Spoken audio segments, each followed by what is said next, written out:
California often conjures up images of sun-kissed beaches, the iconic Hollywood Hills, sprawling celebrity estates, and the dazzling allure we've all seen on the big screen. Yet, beneath this shiny surface, the Golden State harbors some gritty truths that don't quite match the postcard perfection. Here on our channel, we've already peeled back the curtain on Oakland, a city where gangs dominate entire blocks, and chaos unfolds right out in the open, even in the middle of the day. If you haven't caught that eye-opening dive into reality, swing by our video, The Dark Side of Oakland, after this one. It'll show you how a slice of California can feel more like a nightmare than the American dream. But Oakland isn't the only spot shattering the state's glossy reputation. Deep in the scorching Sonoran Desert lies a community that feels like it's been plucked from another dimension, a remote outpost where government, roads, cops, and rules simply don't exist. Welcome to Slab City, a place where people craft their own codes or ditch them altogether. Dubbed both the last free haven in America and a wild, lawless frontier, it's a paradox that sparks curiosity. What's the real story here? Why do folks trade city comforts for a dusty patch of land with no power, no water, and blistering heat that tests human endurance? Is it just a thirst for adventure, or does something more profound drive them? Today, Nice Globe is taking you on a journey to one of the quirkiest, most unconventional corners of the U.S. Let's unpack what daily life looks like in Slab City and uncover what's really going on in this off-the-grid enigma. First, location and geographical data. Before we understand life in Slab City, let's locate this peculiar piece of land on the map. It's located in Imperial County, California, in the middle of the Sonoran Desert. We're talking about an arid, hot, and isolated region about 160 kilometers northeast of San Diego, about 270 kilometers from Los Angeles, and approximately 80 kilometers from the Mexican border. Technically, Slab City can't even be called a real city. It was formed on land owned by the California government, but with no urban structure, no city hall, and no public services of any kind. The name comes from the concrete slabs that remain as vestiges of a decommissioned military base. And yes, we'll get to that part of the story in a moment. The weather in Slab City? Let's just say it's not for the weak. Winters are manageable, with temperatures hovering between 15 and 25 degrees Celsius, offering a brief respite. But when summer rolls in, brace yourself. Hitting 40 degrees is just another day, and on the worst ones, the heat climbs past 50 degrees with ease. The air stays bone dry. Rain is a rare guest, and that combo cranks up the harshness. Picture a flat, dusty landscape dotted with sand and cacti, no roads or services in sight. To the east, the Coachella Canal flows, feeding water to nearby farms. But inside Slab City, you're on your own. No faucets, no pipes. Residents figure out survival, however they can. This rugged isolation hints at why some are drawn to this forgotten speck on the map. For them, the brutal heat and lack of basics are a fair trade for pure, unfiltered freedom. Though, as we'll see, it's not all harmony and good vibes out there. Now, let's rewind to how this quirky spot came to life. The story kicks off during World War II. Back in the 1940s, the U.S. government set up Camp Dunlap, a military training hub perfect for sharpening anti-aircraft gunners and Navy crews tucked far from bustling cities. It hummed along for 3 years, but once the war wrapped up, its purpose faded. By 1956, the camp was history, buildings torn down, and nearly everything hauled away. Nearly everything except those concrete slabs scattered across the ground, the very foundations that would later inspire the name Slab City. With no future plans, the feds handed the land over to California, and it sat there, neglected. That's when people started showing up. First came the war vets who'd trained at the camp, drifting back to claim those slabs as bases for rough and ready shelters. Soon, word spread to wanderers, free spirits, and folks craving an off-the-grid life. They found a place with no rules, no bills, no landlords, no oversight. For anyone itching to slip out from under the government's watchful eye, it was like striking gold. By the 1980s, Slab City's reputation started to take off. Magazines geared toward RV enthusiasts and campers began hyping it up as a paradise for anyone looking to park their motorhome without spending a dime. That buzz sparked a wave of growth for the community. Over the years, two distinct crowds settled in, the full-timers and the snowbirds. The full-timers, numbering around 150 today, stick it out year-round, battling everything from scorching heat to the desert's relentless challenges. Then there are the snowbirds, folks who roll in during winter to dodge the brutal chill of places like Washington, Montana, or even Canada. When they arrive, the population explodes, swelling to 3,000 or 4,000 people, a wild shift from the ghost town vibe of summer. When the thermometer spikes to 50 degrees or higher, most clear out, leaving only the toughest behind, folks who endure with no power, no AC and a sun that never quits. Come winter, though, the mood flips.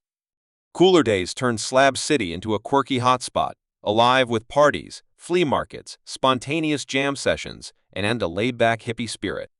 Yet, this image of ultimate freedom comes with a flip side. So, why the tag Lawless City? It's not just a catchy phrase. Slab City isn't an official town, no mayor, no city council, no paperwork to make it legit. Instead, the people here run the show, setting their own loose guidelines for getting along. Cops, barely a blip on the radar. Imperial County technically oversees the area, but deputies only swing by for major trouble. Everyday spats, petty thefts, or scuffles. Residents sort those out themselves, off the grid and under the table. Here's the kicker. Plenty of people flock to Slab City to vanish. Some are just tired of taxes and utility bills, craving a simpler life.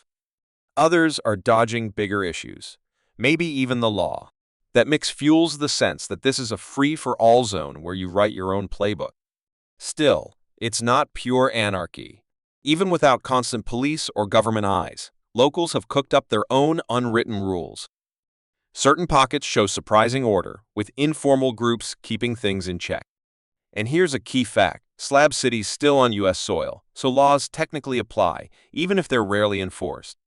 We'll dig deeper into that soon. Oh, and if you're not already part of our crew, hit that subscribe button and ring the bell. It's free. It helps us keep bringing you wild stories like this, and you'll never miss an update. Stay in the loop.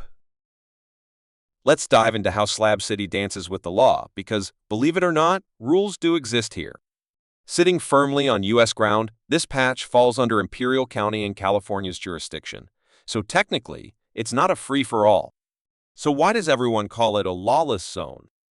Simple, enforcement is practically a ghost. Sure, Imperial County cops roll through now and then, and when big stuff like murders or major drug busts pop off, they'll investigate.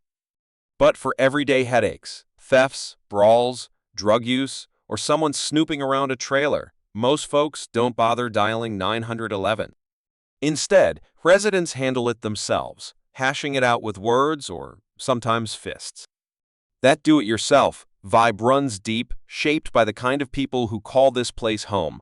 Folks fed up with bureaucracy, skeptical of the system, or just happier living on the edge of society. Still, trouble isn't always small potatoes. Meth labs have been busted in the area, and every so often, violent crimes make headlines, feeding that wild, untamed reputation, a 21st century spin on the Old West. Yet day to day, life hums along with little outside meddling. Funny thing is, it's not even the local sheriff's deputies who show up most. The U.S. Border Patrol takes the lead, cruising through since Slab City's just 80 kilometers from the Mexican border. They're on the lookout for undocumented folks trekking across the desert, adding an extra layer to the area's vibe. Beyond that, Slab City keeps chugging along, running on its own unwritten rhythm, mostly left to its own devices. Fifth, community dynamics. And here comes the big question: how do these people manage without water, sewage, electricity, garbage collection, or a hospital? The answer is simple: every man for himself. Those who live there have to make do because there are no functioning public services. There's no town hall, no electricity bills, no garbage truck. Water is one of the biggest challenges. There is an irrigation canal nearby, the Coachella Canal, but the water there is undertreated and technically prohibited for human consumption. So most people buy water from water trucks or drive to the nearest town, an island, to collect gallons. Those who can store as much as possible to avoid frequent trips. Electricity depends on solar panels or gasoline generators. With a little investment, you can have a working fridge, a fan, and even a portable air conditioner. But if you don't have the money, you can rely on candles, lanterns, and moonlight. Sewage? Forget it. Those who can afford it dig rudimentary pits. Those who can't improvise with dry toilets or buckets. Garbage is also a problem. Some residents drive to landfills outside the region, others simply burn everything, and many end up throwing it in vacant lots. Without public collection, the dirt accumulates. But what if someone falls ill or has an accident? Then it gets complicated. The nearest hospital is 40 kilometers away in Brawley, and there is no ambulance in Slab City. If you can't get out on your own or rely on someone to help you, you're on your own. That's one of the risks of living far from any infrastructure. Now, the economy, there is almost barter. Many people exchange services. Those who know electricity help install solar panels. Those who cook well sell food, others repair engines, make crafts, or offer small repairs in exchange for essential items. There is no formal trade, but there is a way to survive. The truth is that Slab City is not for everyone. Freedom comes with brutal challenges. Those who stay learn to adapt. Those who can't leave. 6. Art and culture, Salvation Mountain, and East Jesus. If on the one hand, this piece of land is known for being a kind of no man's land, on the other, it has also gained fame for its artistic side. Two places stand out: Salvation Mountain and East Jesus. Salvation Mountain is a huge artificial hill covered in paint, straw, adobe, and concrete, created over almost 3 decades by Leonard Knight, a resident who believed in the message that God is love. He would receive donations of paint and spend entire days painting Bible verses and colorful drawings on the mountain. After his death, the mountain continued to be preserved by volunteers and became one of California's most eccentric attractions. East Jesus, on the other hand, is a veritable open-air gallery where giant sculptures made from scrap metal add a surreal touch to the desert.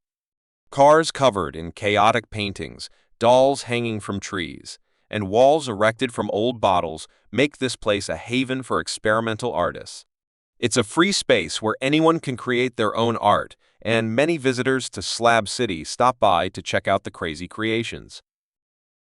7th, social life, leisure, and unusual curiosities. You might ask yourself, but what do these people do for fun? Well, in Slab City, the concept of leisure is very particular.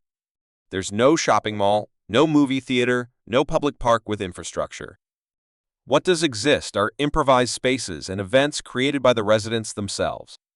One of the most famous spots is The Range, an open-air stage full of old sofas, repurposed chairs, and a sound system that's a bit shabby but works. Every Saturday night, there is a talent show where anyone can sing, play the guitar, recite poetry, or simply perform. This is where Slab City's main nightlife comes in. People get together, bring drinks, and spend the night playing music or just hanging out. Although it may seem like the end of the world, there are locals who install satellite routers and offer paid or donated coffee with internet access. So yes, you can have breakfast in the middle of the desert while charging your phone and chatting with neighbors. It's all very simple, but it gives the place a minimal sense of modern socialization. When the winter population arrives, they sometimes organize theme parties, gala balls with thrift store clothes, bonfire gatherings, and even a kind of ball for adults who never had the chance to go to one as teenagers. It's all organized by the residents themselves, with zero formality but full of creativity. Slab City's future? It's a wild card, even with all its free spirit charm. The land's owned by California, and every so often, whispers float around about cashing it in. Some pitch, turning it into a solar power hub. Others dream of a nature preserve, and a few just want to slap a for sale sign on it.